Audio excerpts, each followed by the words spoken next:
What's going on, Guardians? My name is the Black Link, coming back at you on Thursday, October 14th, 2021, with another issue of the Bungie Weekly Blog, This Week at Bungie. It's been a pretty fun week thus far in the world of Destiny 2. We had Festival of the Lost go live earlier this week, and I gotta say, I have been enjoying it thus far. We got some new activities to actually dive into, no more hunted forests, now it's all about hunted lost sectors. And running those has been a nice refreshing experience as we go farming for candy, earning spectral pages, and then unlocking a whole bunch of loot and lore. And if you happen to miss out on any of the information regarding Festival of the Lost for this year, we did have a video covering all about it, basically everything we know about the event right now, uploaded earlier this week. I'll have a link to that video down in the description box below. But as for this week's TWAB, well, we've got a couple of spooky updates to cover. The first of which concerning the brand new difficulty mode added to the Shattered Realm activity. In a section titled Upping the Difficulty, Bungie talks a bit about the new variant of the Shattered Realm and a new variant of the Astral Alignment 6-man activity that's going to be coming next week. Here's what they had to say. As many of you have already discovered, there's a new difficult option for Shattered Realm. You can pump up the power level requirements and tackle some truly worthy foes. It can get pretty frightening in there, so maybe bring some friends with you.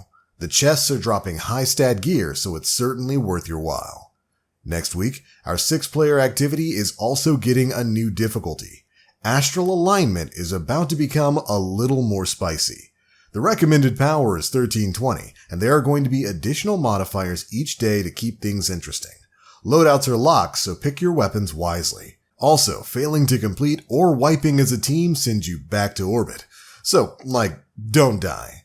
And then we get to take a look at the legendary Astral Alignment modifiers. They've got weekly Taken rotating modifiers. First up is Denial. Taken Vandals summon their overshields significantly more often. Sounds really fun.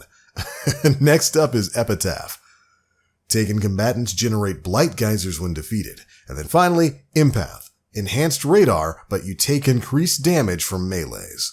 Then next up, we get a look at the constant modifiers that are going to be active in the game mode. First up, Champions. Overloads and Unstoppables are going to be the name of the game. Equipment, of course, is going to be locked, and Match Game is going to be intrinsic to the activity. So you're going to have your elements covered in order to pop those shields.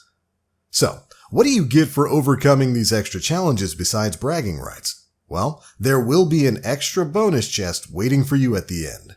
That is 3 total for everybody keeping score at home. And if you haven't secured the catalyst for Ager's Scepter yet, well, these extra chests are more likely to hold one. Good luck. And overall, I think this is an interesting idea. It's neat that we're getting kind of a difficulty modifier for some of the seasonal activities like Shattered Realm and the Astral Alignment. I went through the Shattered Realm mission and I gotta say, I soloed it, and I probably don't need to do that again, even if it is offering high stat armor. But it's going to be interesting to see a 6-man activity where your loadout is going to be locked. I don't think we've seen something like that since the old Prestige raids back in year 1 and year 2 of Destiny 2. Either way, so long as they flood the game mode with rewards, I'm sure more than enough people will be happy to try out the brand new difficulty mode in Astral Alignment. But beyond that, we've also got some other minor patch notes that Bungie missed out on putting into the Update 3.3.1 patch notes we got earlier this week. Here's what they had to say. Earlier this week, we released Update 3.3.1 that included Festival of the Lost and a laundry list of additional changes to the game.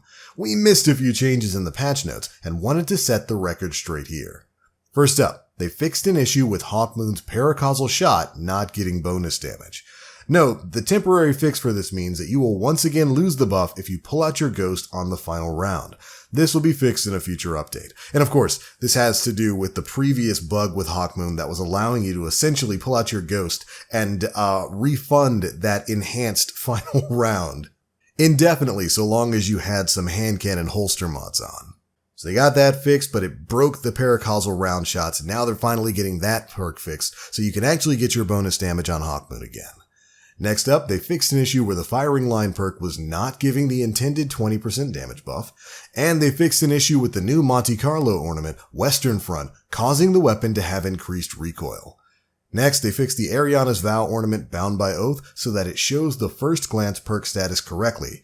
And finally, Bottom Tree Dawnblade, Igniting Touch. They fixed an issue where all Igniting Touch detonations counted as melee damage. This, I do believe, was the reason why all kinds of melee-based exotics, like the necrotic grips, were working with the bottom tree Dawnblade. It was one of the most fun builds in the game right now, where any enemy you set on fire was basically coded in the game as having taken melee damage. So like you could spread poison by throwing grenades and setting things on fire. It was unbelievably busted for basic PvE play. And it looks like Bungie's finally knocking it down here. Not gonna lie, a little sad about that. But that's pretty much it for the big bits of news contained in this week's issue of the Bungie Weekly blog. But there was one other thing I wanted to talk about. We got a bit of an update earlier today from Bungie concerning the methods of farming used for both candy and spectral pages for Festival of the Lost. If you guys have been following me or paying attention to the channel, you'll know that we put out a video recently that showed you how you could pretty quickly farm up a lot of candy and a lot of the spectral pages needed for the Hunted Lost Sector activity. This involved either running expunge missions or generally running Wrathborn hunts. Well, both of those methods have been nerfed along with the Nightfall, curiously enough. Here's what Bungie Help said earlier today. A change has been deployed to limit spectral pages and candy rewards in Wrathborn hunts, expunge missions, and the Lake of Shadows Nightfall. The Nightfall change will be reverted next Tuesday at reset. So previously you'd get like 305 candy for completing any of these activities and about 4 to 5 spectral pages every time you completed them. They've been knocked down to 1 spectral page when you complete these activities now. And this is a nerf I absolutely wholeheartedly disagree with. Don't get me wrong, Bungie. I completely understand that you want Festival of the Lost to be a 3-week-long event. You don't want people farming out all of the lore pages and all of the masks in a day or so. I get that. I can understand that. But at the same time, this is a free event that's meant to be something that you just tackle whenever you want to get it tackled. I'll never agree with you knocking down people's ability to effectively farm for things. And I certainly disagree with the change to the Nightfall here. I get it, people were farming Lake of Shadows, but that's the Nightfall that's available right now. Just because it's the fastest strike in the game, I don't think that means that you should have been targeting it to knock down on the spectral pages and the candy that you get from them. Granted, I have other issues when it comes to the reward structure there anyway. I think you should be getting more candy for completing Nightfalls than you get for basically everything else. And a nerf here to specifically stop people from farming the currently available Nightfall really seems counterintuitive to me. The problem, I don't think, is the fact that you could run a Wrathborn mission, which takes 2 to 3 minutes to get done and get 300 candy and 5 spectral pages. I think the bigger problem there was that you should have been getting at least double or triple that for doing a Nightfall, rather than the exact same amount.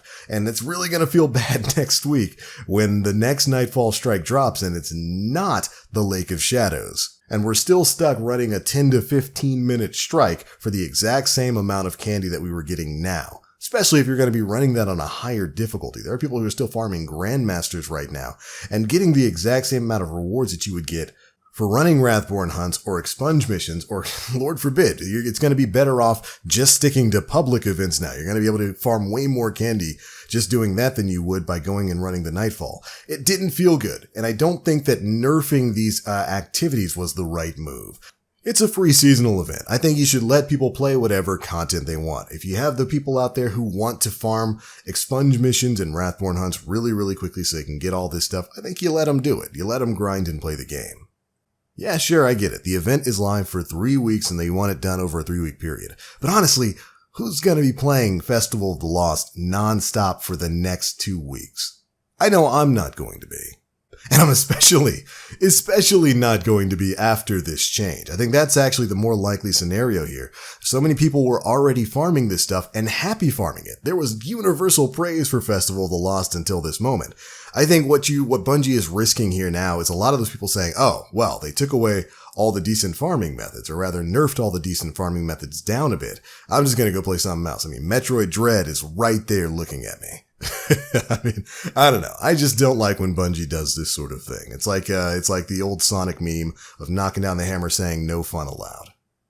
But anyways, those are my thoughts. Be sure to leave me yours down in the comment section below. What do you think of all this news? Were you psyched about the new difficulty modes in Shattered Realm and Astral Alignment? How do you feel about the nerf to some of these legacy bits of content in terms of rewards for the Festival of the Lost itself? be sure to let me know. And if you enjoyed the video, feel free to drop a like, make sure you subscribe, and hit that notification bell to stay up to date with all the latest stuff we're putting out. I'm out for now. Thank you all so much for watching. And as always, I am the Black Link. You Guardians, stay frosty.